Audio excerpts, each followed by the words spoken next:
اهلا وسهلا بحبايبي في مطبخي انا وحماتي. انا النهارده هنعمل لكم روتين التلاجة. هننضف التلاجة كده من تحت، انا من فوق كده مظبطاها، حاطه يعني كده مظبطاها. انا هنا هرد بصوا منظرها، بصوا اللخبطه معموله في التلاجة ازاي. انا البلح هنحطه في علبه، انا لسه غاسله علبه هنا اهي. هنحط البلح في العلبه وهرتبها ونوريها لكم. تمام. انا دلوقتي هنفصل التلاجة في كبس كده هنا، فصلتها. هنشيل الحاجة اللي فيها ونمسحها بالفوطة. معايا فوطة صغيرة تحت الحاجات زي كده. يلا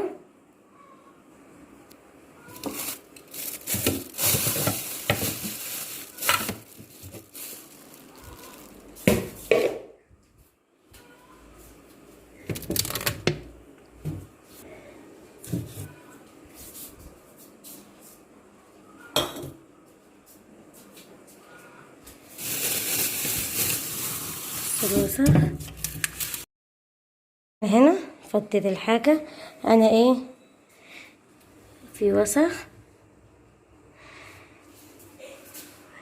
انا نظام لو الكيت يعني على حسب. انا مثلا قدامي انا هنا في وسخ كان من البلح بقع هنا مش باينه في الكاميرا. انا هغسلها بسفنجة وبعد كده بمسحها بقماشة او بفوطة على حسب كل واحد اللي عندي.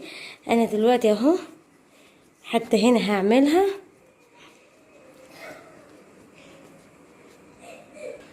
انا اللي هنا دي انا شلتها لما بغسلها بسفنجة. انا بتبقى الرابسول نازل او ساعات بيبقى الوسخ نازل في الحتة دي. انا بيبقى يعني في الحواشي كده انا هنحطها. هي سهلة جدا في تركيبتها. بتبقى كده هنا في الحواشي وسخ. انا ايه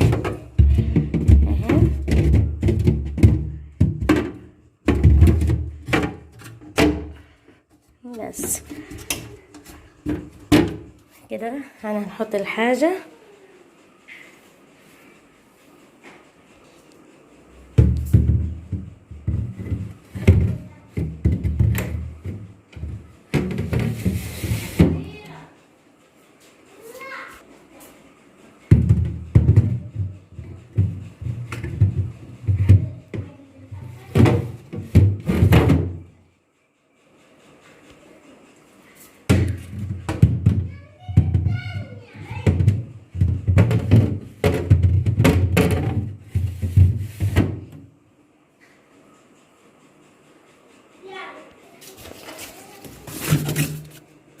انا القماش بيكون ايه، انا بحط فرش بلاستيك في فرش للتلاجة. انا جبته قبل كده واتكسر مني، بحب احط الفرش ده.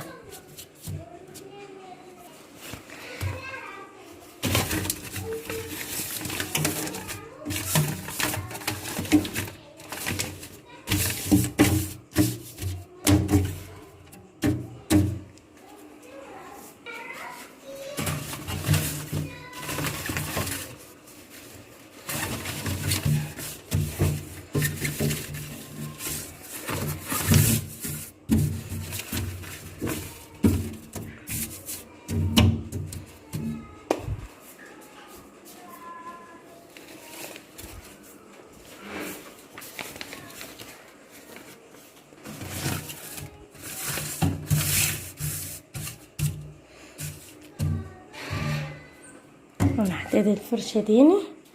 انا ايه بعد كده هنحط الحاجة.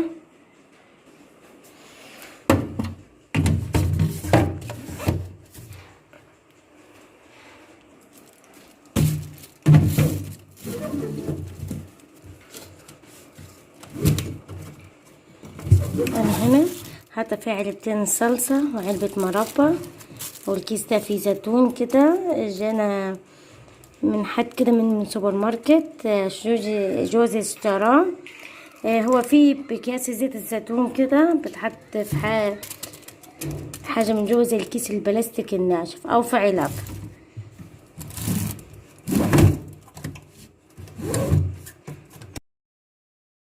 انا خلصتها، مسحتها كده من بره التلاجة.